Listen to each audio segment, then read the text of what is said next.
지난주까지 이렇게 회복 시리즈 2를 하고 오늘은 회복 개념 바꾸기 마지막 시리즈의 마지막인데 오늘은 축복이라고 하는 제목으로 같이 은혜를 나누기 원합니다. 성도의 삶에는 하나님의 복만 축복만 있는 것이 아니라 고난도 항상 있습니다.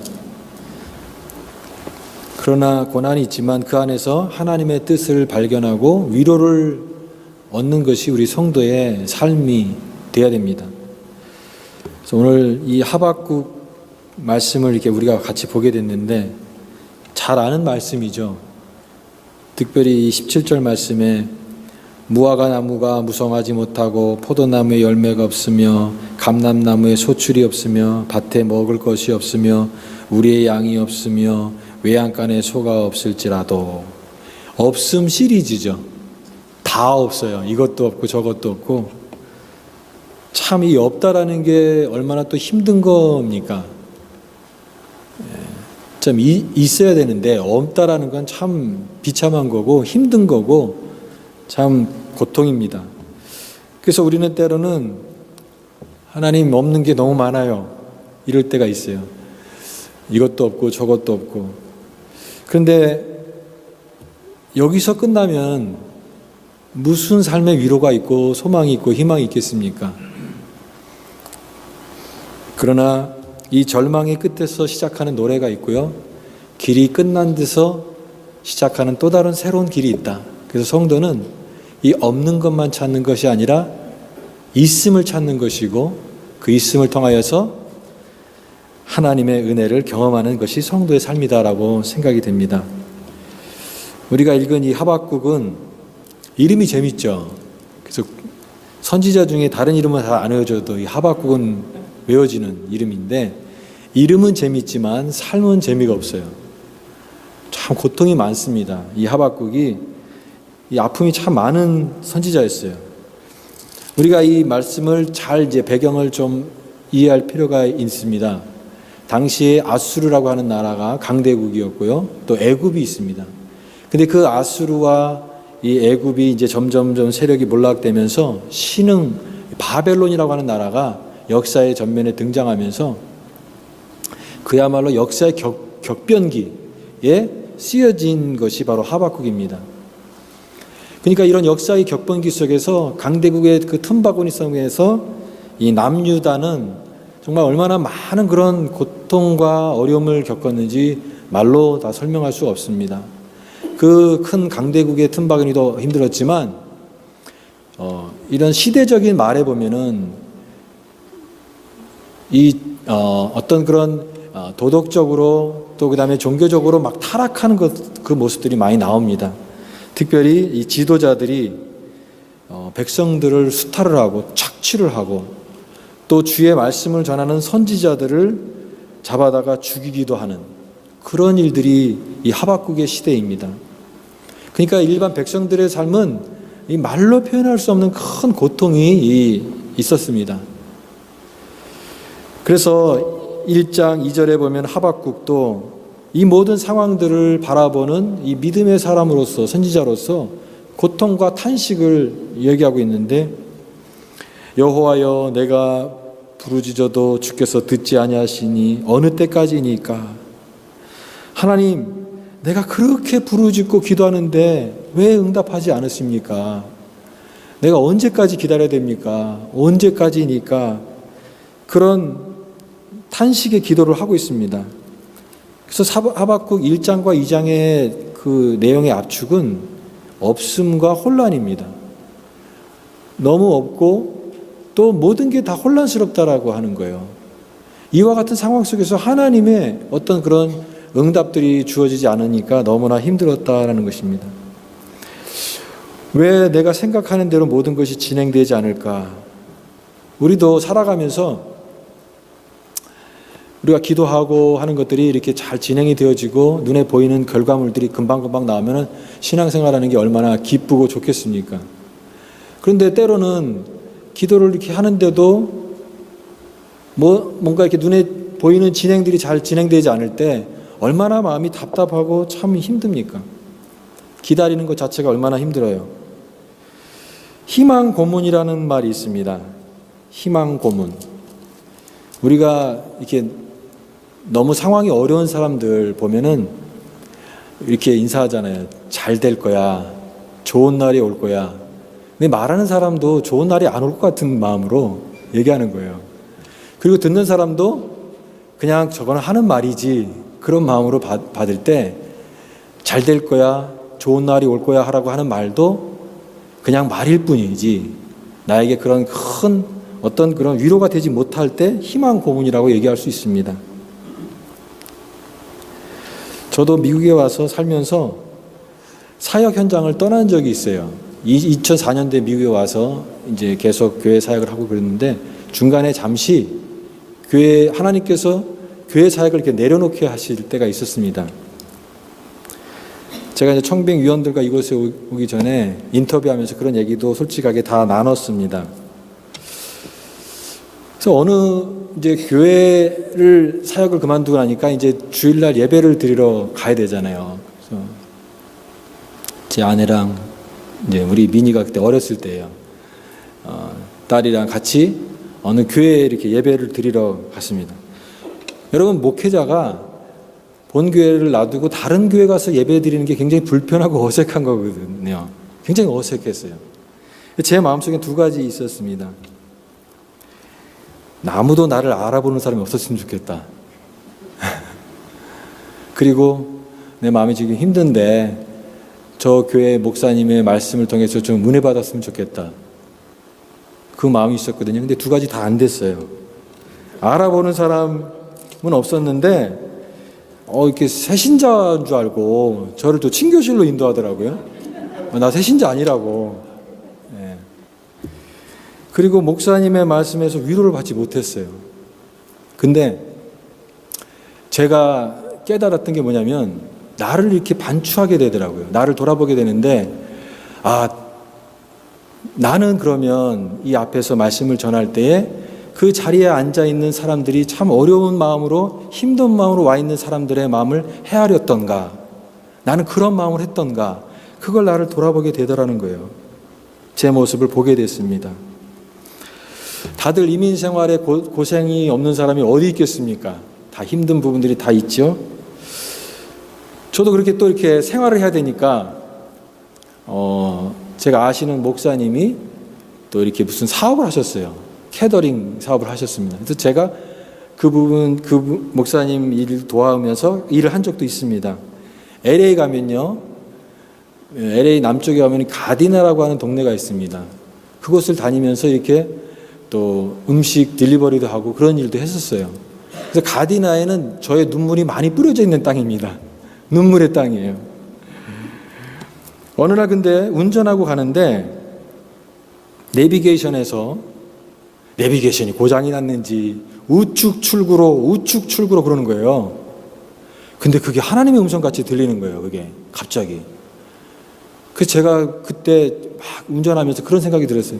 하나님, 나 지금 어디로 가야 되죠? 하나님, 나 어디로 가야 됩니까? 주님, 하나님께서 나의 삶을 인도해 주세요. 그렇게 막 눈물로 기도했던 그런 기억이 있습니다. 그래서 저는 성도님들 이렇게 대할 때마다 특별히 마음이 힘들고 삶의 무게가 어깨에 이렇게 무겁게 얹혀진 분들에 대한 그런 마음이 있어요. 측은지심이 있고 연민이 있어요. 네. 여러분, 우리도 마찬가지 아닙니까? 하루에도 몇 번씩 마음이 무겁고 또 낙심되는 그런 상황들 속에서 오늘 하박국처럼 하나님 어느 때까지 하나님 내가 이걸 기다리면서 참아야 됩니까? 라고 하는 이 탄식들이 우리들의 어떤 기도의 모습들 아니겠느냐 하는 것입니다. 기도하면서 모든 것이 응답되는 것이 아니라 그러면 얼마나 좋을까? 그런데 오늘 하박국의 모습처럼 이런 이런 어떤 힘든 현실들이 우리 그리스도인의 삶에도 항상 있다라는 것이죠. 그런데 그런 상황에도 불구하고 계속해서 하나님께서 하박국 1장과 2장을 통해서 주시는 말씀이 뭐냐면 믿음으로 기다리라. 그럼에도 불구하고 너는 믿음으로 기다리라고 하는 말씀을 주십니다. 저는 여기에 우리에게 주시고 싶은 하나님의 메시지가 있다고 생각이 됩니다. 여러분, 성도는 어떤 자입니까? 성도는 믿음으로 기다리는 자입니다. 믿음은 기다림과 인내가 없으면 결코 이룰 수가 없습니다. 여러분, 우리가 신앙생활의 많은 시간들을 대부분은 기다림의 시간입니다. 그렇지 않습니까? 많은 시간들이 기다림의 시간들이에요. 하나님의 약속과 약속의 말씀이 있지만 그 하나님의 그 약속들이 우리의 삶의 현실이 되기까지는 많은 기다림의 시간들을 건너가야 만날 수 있다는 것입니다. 그래서 성도는 인내해야 되는 거예요. 어려움 속에서도 기다리고 끝까지 견디는 거예요. 기다리는 사람은 많지만 이루어질 때까지 기다리는 사람은 사실은 많지가 않습니다. 기도하는 사람은 많지만 그 기도가 이루어질 때까지 기도하는 사람은 많지가 않아요. 그래서 하나님께서는 어떤 사람을 통하여 역사하시냐면 끝까지 인내하는 사람. 요셉도 감옥에 가서 2년 동안 그 기다림의 시간을 갖잖아요. 여러분, 모세는 어떻습니까? 애굽의 왕자에서 신분에서 갑자기 그 팔레스틴의 목동이 되어서 40년 광야 생활을 기다리잖아요. 나이가 이제 80이 돼가지고 나는 이제 이렇게 살다가 죽나 보다 이렇게 생각했을 그때에 하나님께서 모세를 출애굽의 지도자로 부르시지 않습니까? 이와 같이 기다리는 자. 다윗도 마찬가지로 10년 이상 광야에서 많은 세월을 기다리면서 하나님의 사람으로 다듬어 가시는 그런 모습을 보게 됩니다. 이와 같이 성도에게 있어서의 믿음의 우리의 과정 속에 인내라는 것은 정말 필요하다는 것이죠. 근데 여러분, 요즘 현대인들은 잘 기다리지 못한다는 거예요. 인내를 하지 못합니다. 하나님 인내를 주세요. 빨리 주세요. 못 참아요. 빨리. 그래서 그냥 조금만 저기 하다 보면 금방 휙 가버리고, 그냥 기도하는 척 하다가 그냥 가버리고, 또 하나님 도와주세요. 하나님이 안 도와줄 것 같으니까 하나님 안 도와줘도 상관없습니다. 제게도 방법이 있습니다. 이러면서 내가 의지하는 어떤 것들을 끝까지 놓지 않는 이런 어떤 이중잣대로 하나님을 저울질할 때가 얼마나 또 많냐라는 거예요. 여러분, 기억하십시오. 조금만 힘들면 그 자리에 일어서서 가는 사람은 결코 깊은 하나님의 은혜를 누릴 수가 없습니다. 믿음은요, 오랫동안 주님 앞에 머무는 거예요. 그래서 한 길에 오랜 순종이라는 말을 합니다. 한 길을 오랫동안 가는 거예요. 순종하면서 가는 그것이 우리 신앙의 길입니다. 그런데 오늘 하박국 보면은 하박국 다른 거는 몰라도 이걸 인내심이 있었던 것 같아요. 이런 상황 속에서도 그래도 포기하지 않고 그 문제를 안고 끙끙거리면서 참 마음은 불편하지만 여러 가지 갈등이 있지만 하나님의 답을 기다리고 또 기도하면서 하나님 앞에 간절하게 매어달리는 이 하박국의 모습을 보게 됩니다. 여러분, 우리 인생의 많은 문제들은요, 시간의 문제들일 경우가 참 많습니다. 이 시간이 지나게 되면 그런 것들이 어느 정도 해결이 된다라는 거예요. 하나님의 시간이 있다라는 거예요. 한국에 있을 때 대학생 때나 뭐 이럴 때 뭐 이렇게 MT를 가거나 어디를 갈 때 북한강 같은 데를 많이 갔던 것 같아요. 청량리에서 그 덜컹거리는 기차를 타고 북한강 강변이 참 아름다워요. 그 경치를 보고 가는 그 시간이 참 즐거운데 거기 가다 보면은 꼭 있는 게 있습니다. 그게 뭐냐면 터널입니다. 터널. 예, 터널이 있어요. 그 터널을 꼭 이렇게 반드시 통과하게 된다라는 거예요. 저는 우리 인생도 터널이 있다고 생각이 됩니다. 어떤 터널은요, 굉장히 긴 터널이 있어요. 아주 깜깜해가지고, 정말 이게 터널이 이게 암흑 속에 들어가는 것 같은 그런 두려움이 있을 수가 있어요. 그러나 긴 터널은 있어도 영원한 터널은 없습니다. 어리석은 사람은요, 그런 긴 터널을 통과할 때, 이게 끝이구나. 거기서 내려버리면 그만큼 어리석은 사람이 어디 있겠습니까? 어리석은 사람은 그 시간을 참아내지 못한다라는 거예요. 인생은 시간이 필요하고 우리의 어떤 믿음도 숙성하는 시간들이 필요하다라는 것입니다. 그래서 지금 당장 죽을 것 같아 보이는 문제도요, 시간이 지나고 나면 그것이 다 지나가는 일이 될 수도 있어요. 그렇게 괴로워하고 내가 그렇게 붙들고 힘들어했던 문제도 시간이 지나고 나니까 내가 전에는 왜 이렇게 이 문제 가지고 힘들어했지? 그렇게 돌아볼 수 있는 마음의 여유가 있을 수도 있다는 것입니다. 이렇게 믿음으로 기다렸더니 자, 이제 하나님께서 이 하박국에게 큰 깨달음의 은혜를 주셔요. 여러분, 믿음으로 기다린 사람에게는 반드시 깨달음의 은혜를 주십니다. 때가 되면 우리가 겪고 있는 삶의 문제를 다르게 보는 순간이 올 수 있다는 거예요. 똑같은 사건이지만, 똑같은 어떤 환경이지만 그것을 보는 시야가 달라질 수 있다는 거예요. 그래서 사건보다 중요한 것은 해석이다라는 말이 있어요.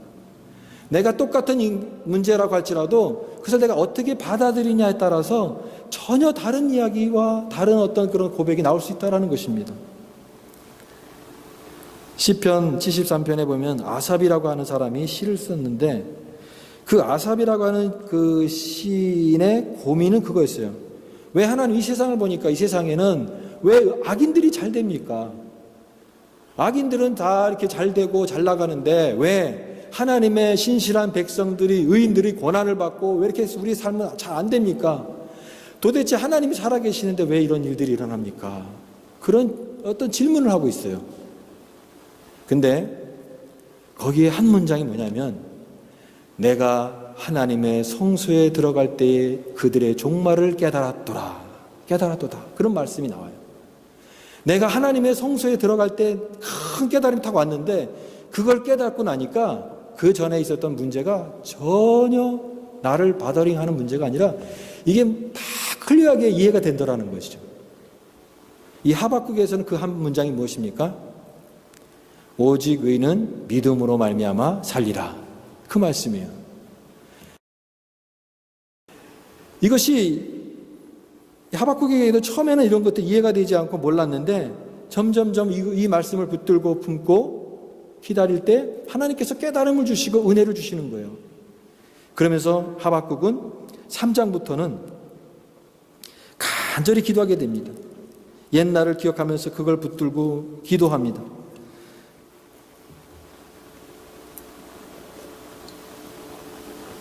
1장과 2장에서는 도전적으로 막 하나님 앞에 불만을 막 토로하는 그런 모습의 하박국의 모습이 나옵니다.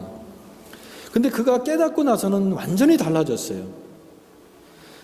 그래서 이 하박국은 이제 하나님의 그 은혜를 생각하게 되면서 그래도 내 지금 상황은 어렵지만 지금까지 인도하신 하나님의 은혜를 생각하기 시작합니다.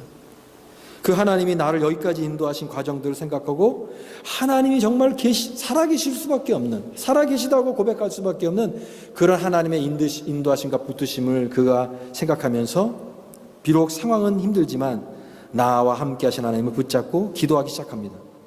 그러면서 이제 그 시야가 바뀌게 되는데 내가 없는 것들을 바라보던 시야가 그러면 내게 있는 것들이 뭐지? 있는 것들을 찾기 시작하는 거예요. 있는 것들을. 예.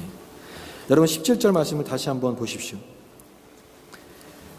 비록 무화과 나무가 무성치 못하고 포도나무가 열매가 없으며 감람나무에 소출이 없으며 밭에 먹을 것이 없으며 우리의 양이 없으며 외양간에 소가 없을지라도 6가지가 쭉 나오는데요. 다 필요한 것들이에요. 정말 근데 전에는 그게 없으면 죽을 것 같고 내가 그토록 오랫동안 추구했고 구했던 그런 것들이에요. 그런데 하박국은 그것이 나의 진정한 만족을 줄 수 없다라는 것을 알게 됐습니다. 그러면서 이 하박국은 있는 것이 무엇이지 그 있는 것들을 찾기 시작하는데 그것이 나는 이것들이 없어도 없을지라도 하면서 그 다음 문장이 뭐냐면 18절 말씀입니다. 같이 한번 읽어보겠습니다. 시작. 나는 여호와로 말미암아 즐거워하며 나의 구원의 하나님으로 말미암아 기뻐하리로다. 아멘. 신앙을 이토록 위대하고 아름답게 표현한 표현이 없어요. 가장 아름다운 신앙의 고백이 진수가 여기서 흘러나오고 있습니다. 사실은 1장과 2장과 3장의 상황은 똑같아요. 변화된 건 아무것도 없지만 1장에서는 가장 절망 속에서 괴로워하는 그 하박국이 3장에서는 가장 기쁜 환희로 고백하고 환희로 막 터져나오는 그런 기쁨의 노래를 하고 있는 이 하박국의 모습을 보게 됩니다. 여러분, 무엇이 변한 겁니까? 사랑하는 여러분, 하나님을 믿는다라고 하는 것은, 그분을 신뢰한다라는 것은 환경을 초월하는 것입니다. 하나님을 믿는다는 것은 내가 어떤 환경 때문에 어쩔 때는 하나님이 믿어졌다가 하나님이 안 믿어졌다가 하는 그런 것이 믿음이 아니에요. 환경이 어떠하든지 간에 나는 하나님을 인하여 즐거워하고 나의 구원의 하나님을 인하여 기뻐하리로다. 이와 같은 고백을 하는 것이 참된 믿음인 줄 믿습니다. 오늘 결론의 말씀을 같이 나누기 원합니다. 여러분은 어떤 믿음을 가지고 지금까지 살아오셨습니까? 저는 27절 말씀을 보면서 두 가지 믿음이 있다라는 생각이 들어요. 그건 뭐냐면 조건으로서의 믿음이 있어요. 하나님께서 나에게 무화과나무도 주시고 포도나무도 주시고 감람나무의 소출도 주시고 밭에 먹을 것도 주시고 우리의 양도 주시고 외양간에 소가 있으니까 그때 나는 하나님을 찬양하는 거예요. 이런 조건들이 있으니까 하나님 감사하다라는 거예요. 하나님 살아계시고 하나님 정말 지금도 살아계시고 역사하신 하나님, 그런 조건들로 인해서 내가 기뻐할 수 있는 그런 믿음이 있다라는 거예요. 어떤 환경이 되어야 믿음이 커지고, 그게 17절의 이야기예요. 근데 그 믿음은요, 그럼 그런 조건이 안 되면 어떻게 되느냐? 무화과 나무도 없고 포도나무도 없고 소도 없고, 그러면 그걸 견디지 못하는 거예요. 그런 게 없어? 그럼 가자.